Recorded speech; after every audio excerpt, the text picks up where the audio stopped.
Hello दोस्तों, आज हम बात करेंगे एक ऐसे शख्स के बारे में जिसके बारे में कहा जाता है कि भारत में इस्लाम धर्म के आने में इस शख्स का बहुत बड़ा योगदान था और भारत में पहला मुस्लिम आक्रमण भी इसी शख्स के द्वारा किया गया। उसका नाम था मोहम्मद बिन कासिम। आज हम बात करेंगे बिन कासिम के जीवन के बारे में और क्यों बिन कासिम ने भारत पर आक्रमण किया, इस बारे में भी हम बात करेंगे। हम बात करेंगे कि क्या नई चीजें भारत में बिन कासिम के आने के बाद हुई और हम आखिर में ये भी बात करेंगे कि कैसे मात्र 19 साल की उम्र में मोहम्मद बिन कासिम की मृत्यु हो गई। अगर आप इस चैनल पर नए हैं तो प्लीज इस वीडियो को लाइक करें और इस चैनल को सब्सक्राइब करें। आइए हम शुरू करते हैं।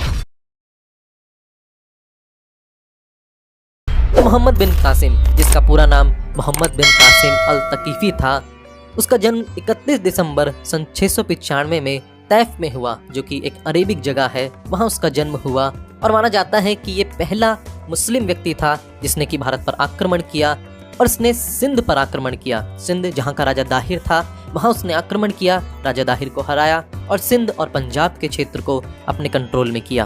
और आइए अब हम जाने कि क्यों मोहम्मद बिन कासिम ने भारत पर आक्रमण किया।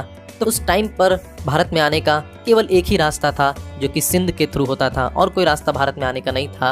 और सिंध, जहाँ की राजधानी देवल थी, जहाँ का राजा दाहिर था, वहाँ की एक बड़ी विशेषता ये थी कि बहुत बड़ा बंदरगाह वहाँ पर था, एक बहुत बड़ा पोर्ट वहाँ पर था, जहाँ पर बहुत से जहाज आते थे, रेस्ट करते थे, सामान की लोडिंग अनलोडिंग हुआ करती थी।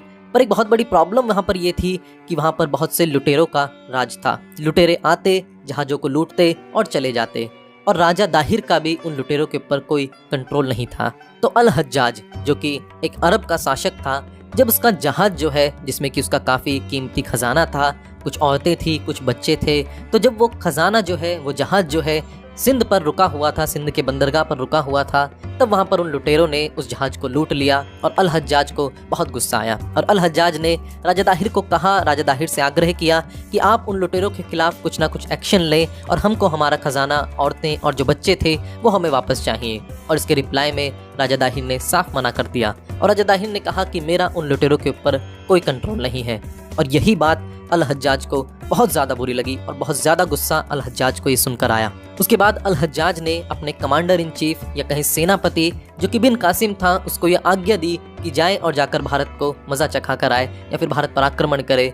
और बिन कासिम भारत में लगभग सन 712 से 714 के बीच लगभग 6000 लोगों को लेकर भारत में आया, भारत पर आक्रमण किया और राजा दाहिर की उस आक्रमण में मृत्यु हो गई। और राजा दाहिर की मृत्यु के बाद उसने सिंध की राजधानी देवल को अपने कब्जे में किया, धीरे धीरे पूरे सिंध को अपने कब्जे में किया और फिर उसने पंजाब के क्षेत्र को भी अपने कब्जे में कर लिया। और माना जाता है कि ये भारत में होने वाला पहला मुस्लिम आक्रमण था। और इस प्रकार मोहम्मद बिन कासिम ने भारत पर अपना कंट्रोल किया, भारत के कई क्षेत्रों को अपने कंट्रोल में लिया। और आइए अब हम जानते हैं कि क्या नई बातें उसके आने के बाद भारत में हुई। तो सबसे पहली और महत्वपूर्ण बात जो हुई वो था जजिया का आना। तो जजिया एक प्रकार का टैक्स था जो कि नॉन मुस्लिम लोगों को देना पड़ता था, यानी यदि कोई मुसलमान नहीं है तो केवल उन्हीं लोगों को वो टैक्स देना पड़ता था। और इस टैक्स से हालांकि ब्राह्मण, विधवाएं और जो डिसेबल लोग थे वो फिर भी इससे बचे हुए थे, पर ये टैक्स इतना भारी था कि एक इंसान को अपनी कमाई का लगभग आधा या फिर कहीं 2/3 भाग भी इस टैक्स के अंतर्गत देना पड़ जाता था। तो ये एक बहुत बड़ी महत्वपूर्ण घटना उस समय भारत में हुई, जो कि जजिया के आने के रूप में हुई। दूसरी बात जो उसके आने के बाद हुई वो ये हुई कि भारत में इस्लाम धर्म का प्रचार जो है बहुत ज़ोरों शोरों से, बहुत तेज़ी से किया गया और बहुत से भारतीय लोगों ने भी इस्लाम धर्म को अपना लिया। कई लोगों ने अपने खुद के इंटरेस्ट से अपनाया और कई लोगों ने जजिया टैक्स से बचने के लिए इस्लाम को अपनाया। बिन कासिम के भारत में आने के बाद भारत में गोल्डन कॉइन्स को उसने शुरुआत करी। गोल्डन कॉइन्स उसने चलवाए, सोने के सिक्के जिनको दिरहम कॉइन्स बोला जाता था, वो उसने भारत में चलवाए। और जो एटलस हम आज देखते हैं वो भी अरेबिक कंसेप्ट है और मॉनसून वर्ड जो है वो भी उनके आने के बाद ही भारत में आया। और बिन कासिम अपने साथ जो है अरबी घोड़ों को भारत में लेकर के आया, जो कि बाद में भारत के लिए युद्ध के समय पर काफ़ी अच्छे साबित हुए। भारत में खजूर की खेती का कंसेप्ट भी बिन कासिम ही लाया। और आखिरी बात, भारत में ऊँटों को पालने का जो काम है वो भी बिन कासिम के आने के बाद ही भारत में शुरू हुआ। और जब बिन कासिम भारत में आया तो भारत की 2 किताबों ने उसको बहुत ज़्यादा प्रभावित किया, बहुत ज़्यादा इन्फ्लुएंस वो हुआ। तो पहली किताब थी चरक संहिता और दूसरी किताब थी पंचतंत्र, जो कि विष्णु शर्मा के द्वारा लिखी गई थी। और ये किताबें उसको इतनी ज़्यादा पसंद आ गई कि इसने इन दोनों किताबों का अरबी भाषा में ट्रांसलेशन करवाया और पंचतंत्र का नाम बदलकर उसने कलीला वादिमा रख दिया था। और आइए अब हम बात करते हैं कि कैसे मोहम्मद बिन कासिम की मृत्यु हुई। तो जब मोहम्मद बिन कासिम ने राजा दाहिर को युद्ध में हरा दिया था, मार दिया था, उसके बाद राजा दाहिर की 2 बेटियां थीं जिनका नाम था सूर्य देवी और पिरमला देवी। और इन दोनों बेटियों को मोहम्मद बिन कासिम अपने साथ बंदी बनाकर, गुलाम बनाकर ले गया था ताकि वो खलीफा को उनको एज अ गिफ्ट दे सके और उनके हरम में उन दोनों लड़कियों को रख सके। और उस समय खलीफा का नाम था खलीफ वालिद बिन अब्दुल मलिक।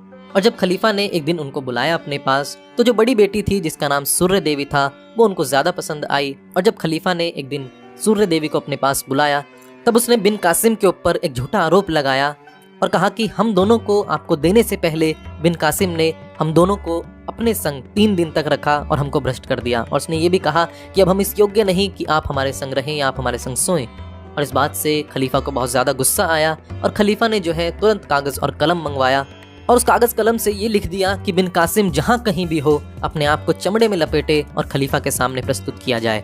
और जब बिन कासिम को ये आदेश मिला तब उसने अपने आप को चमड़े में लपेटवाया। और जब चमड़े में लपेटवा कर जब वो रास्ते में ही थे, तब सफोकेशन के कारण, दम घुटने के कारण बिन कासिम की मृत्यु हो गई। और खलीफा ने लोगों को ये दिखाया कि देखो मेरी आज्ञा का कितना महत्व है।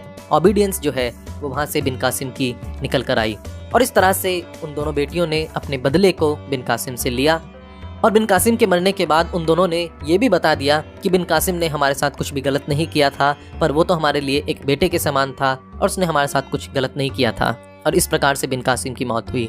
कुछ लोगों का ये भी मानना है कि बिन कासिम पूरे समय चमड़े में लपेट कर नहीं आया था, पर जब वो महल से थोड़ी से ही दूर रहा होगा तब उसने अपने आप को चमड़े में लपेटवा दिया था ताकि वो खलीफा के सामने चमड़े में लपेटवा के जाया जाए। पर कुछ भी हो, बिन कासिम की मृत्यु दम घुटने के कारण हुई क्योंकि वो चमड़े में लपेट दिया गया था। और इस तरह से बिन कासिम की 19 साल की उम्र में मृत्यु हो गई। और ये थी बिन कासिम के जीवन की महत्वपूर्ण घटनाएं जो मैंने आज आपके साथ डिस्कस की। अगर आपको वीडियो पसंद आया तो प्लीज़ इस वीडियो को लाइक करें और शेयर करें और इस चैनल को सब्सक्राइब करें। Thanks for watching this video.